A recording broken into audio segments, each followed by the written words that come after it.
And Jane, a question from Smell ng Rolling Stone. Hi, hello. My question is for Direk Eric. I guess you mentioned with My Pag-asa, it's parang modernized-ish.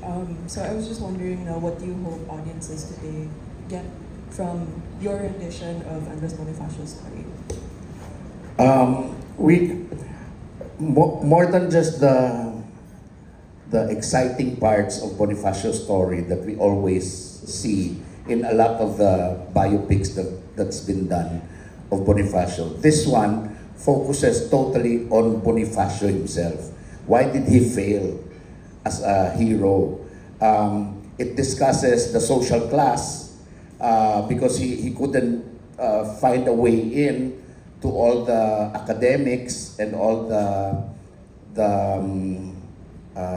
the heroes like Rizal. Even if he's a big fan, hirap siya pumasok kasi hindi naman siya talaga academic, no? And he was fighting for when are we gonna start fighting beyond words? And that's what a lot of people can't understand about him. The next one is it really tells the story of why he failed. That's why it's subtitled The Battles of Andres Bonifacio, because we will showcase all the battles of Andres Bonifacio and why it failed. Because we don't want, di ba ang palagi nilang sinasabi, laging talo si Bonifacio, laging hindi nananalo. But here, we really dissected the main reasons why he couldn't win a battle from beginning to end until his death.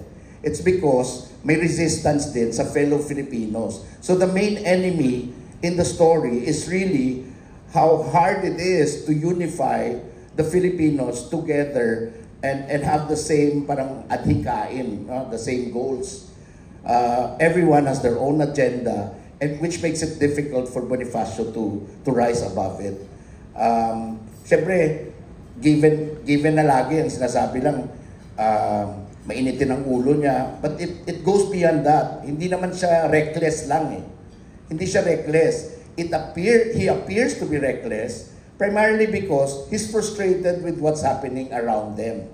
That's why he ended up building his own KKK apart from, and we showed that. There's a scene where he went to a gathering and had his No Limitang book signed by, siyempre, yan. That's what I'm saying na written for the modern times because di naman namin alam mo nagpapirma talaga si. But we want to highlight the fact that Bonifacio was a big fan of Rizal, and that's the reason why he kept on thinking about the revolution. So he went there, he had the book signed, but then he couldn't accept what they were all discussing on how to finish the oppression of Spain. So it was hinted at the end of the scene, kung hindi ka agree sa amin, magtayo ka ng sarili mo. Gawa ka ng sarili mo. And that was the start of when he started building KKK. Yan. Medyo malayo pa yan. 2027. Pero at least naging na ng konting hints. Pero the other one also is the varying versions of the death of Bonifacio. But diba, there's parts where he was chopped into pieces, and then there's another one where he was beaten and then threw on a grave, still alive, and then covered. No, so because we don't know what really happened, because even the tombstone of Bonifacio, we don't really know where it is. No, of course, meron tayong marker, pero hindi naman sure kung dyan talaga. So, we decided, and that's what makes this, we're not doing a movie na parang talagang sinasanto namin ang historical na pano. We did two versions of it, which we see in the beginning of the movie and at the end of the movie. Parang ganun. Interesting. We'll wait for 2027 for that. Pero Direk, I just like to acknowledge yung on the job, parang na kayong Marvel Universe, ha? Di ba? Parang nakakanak na siya, no, Direk? You had on the job Missing 8, and then buo ang HBO ng kinumbay niya yung dalawa, no, direct, tama? And then we're having on the job maghari. May vision ka pa ng marami pa to, mga anak pa to. Meron pa kaming isang mas luma pa yung kwento. Ay, mas malayo pa. Mas 1970s. Paurong. Oh, wow, interesting. Okay. Of course, before I give the microphone to Ms. Lea Solterio, here's a question from John Bueno. Good afternoon, Bob and Sir Coco. Well, I'd like to point my question siguro kay Sir Don. Kasi parang just seeing it from a watcher's point of view, super laki ng gagawin ninyo.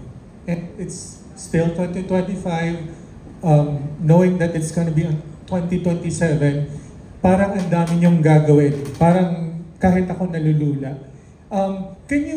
And we already have the script. So we already know how. May So script na. we already know kung gaano siya kadugo. Okay. And Coco has read it. ganun. Nag-shoot na, hindi pa? Direct? Hindi pa. Okay. Oh, okay. So, ngayon na hindi pa nag-shoot, sir, you're quite positive na this is achievable. And can you tell us how big this is, like your vision? Because, of course, ang plan ni Coco is to put this out to the world, to probably streaming sites or outside the Philippine market. How big is it in your eyes po? Going back to sinabi ni Coco and ni Dondon, na we want to do something that we can offer to the movies, diba? That people will go in and watch it in the big screen. No, I think that's where we're coming from. We wanted to do a movie na parang meeting the audience halfway, na malaki siya, enough for you to say na nakaupo ka lang doon, ay hindi ko na hintayin to sa Netflix, ay hindi ko hintayin to na lumabas sa TV ko. Pupunta ako para panoorin ito. No? So I think we're trying to meet everyone halfway. We're in everyone's gonna say when they see the trailer, when they see how we promote it, everyone's gonna say this is a movie worth watching on the big screen. And that's what we're hoping. That's what we're hoping na maramdaman ng audience. And of course, we don't want to shortchange them. No? So, like Bonifacio, without going into details, there's probably 5 or 6 war sequences, battle sequences in there. No? Aside from that, we're recreating Binondo during that time. And Binondo during that time, with all our research on this, medyo submerged sa konti. Naglalakad ka sa kalsada, maganda yung gown, nakapayong, pero medyo submerged ng konti. And this is not because of the flood control, kaya nilagay namin yan. Nandyan na yan sa research.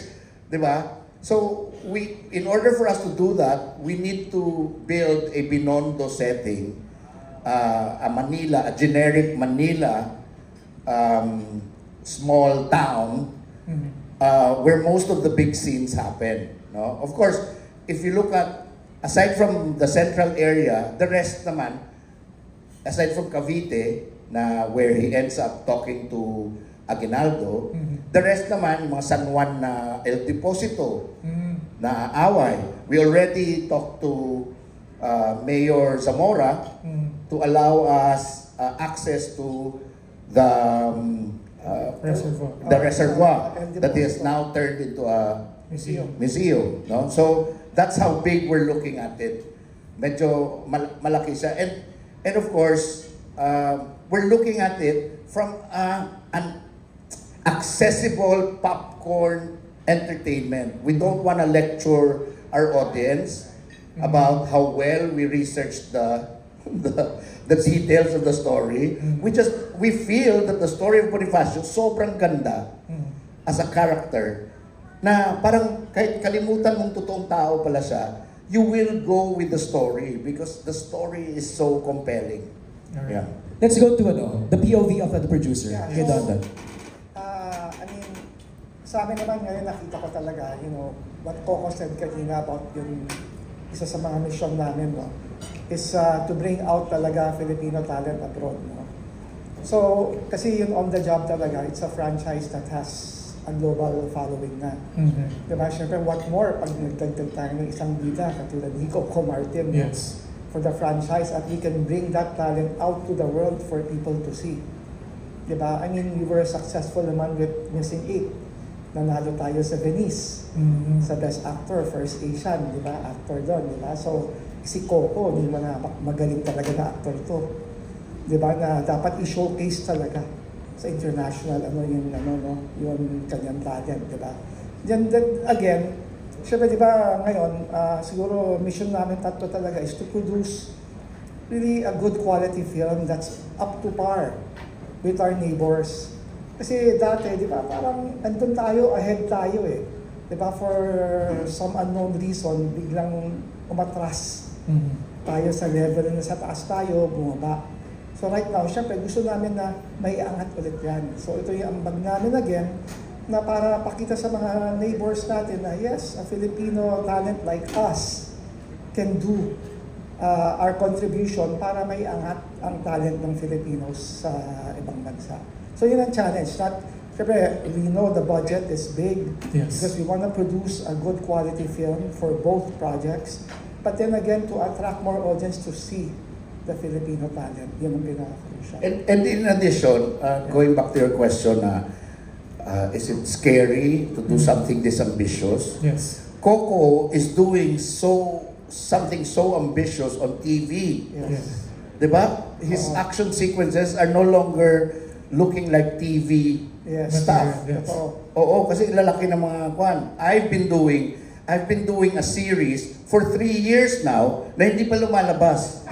Okay, so I think that's ambitious enough. Yes.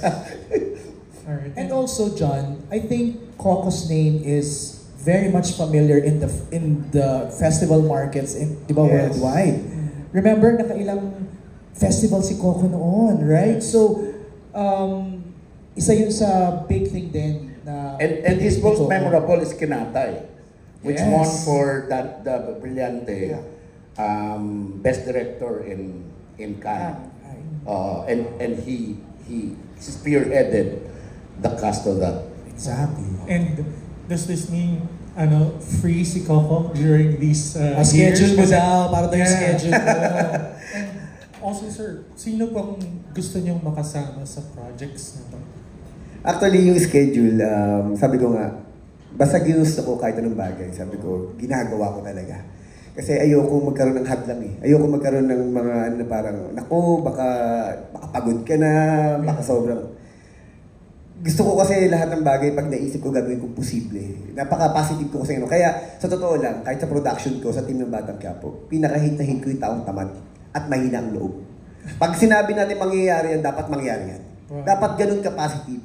Kasi alam mo bakit ginano ko? Kasi sayang yung talento ng mga Pilipino. Ang gagaling natin, kulang lang ng push. Kulang lang ng good leader na magpupush para magawa niyo isang bagay. Kaya kami nga, sabi ko nga, ang stroke ng personality namin, kaya yung vision namin, gagawin natin yan. Mangyayari yan. At kapag ginawa mo yun, isagad mo na. Huwag yung half-hearted, huwag yung ito lang, hindi. Gawin na natin yung pinaka-the best na magagawa natin. Kasi ito nga sinasabi natin, ito yung contribution natin sa cinema ng Pilipinas. Hanggat nandito tayo, hanggat kaya natin, hanggat bata tayo, gawin na natin yung pinaka-best natin. Yun yung goal namin tatlo na sabi ko nga, ngayon lang tayo magsasama-sama, ang tagal kong hinintay itong pagkakataon na ito na hindi naasahan at nangyari, ibibigay na namin yung pinaka-best para sa mga pelikulang ito.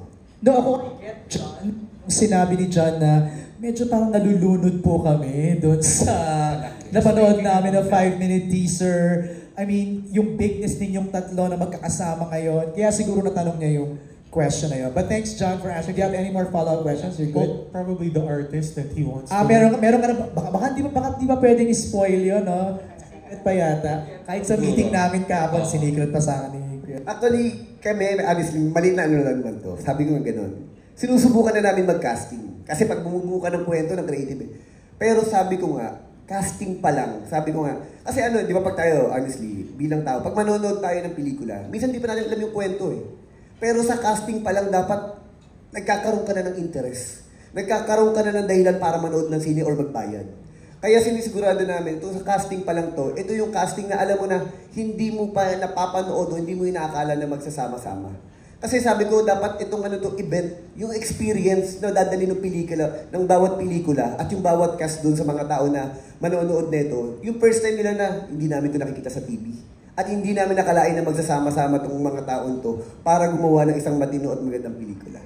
Yun yung goal namin dito. Grabe, MJ. Iba kung magsalita si Coco, now you know why he's also a visionary in his generation.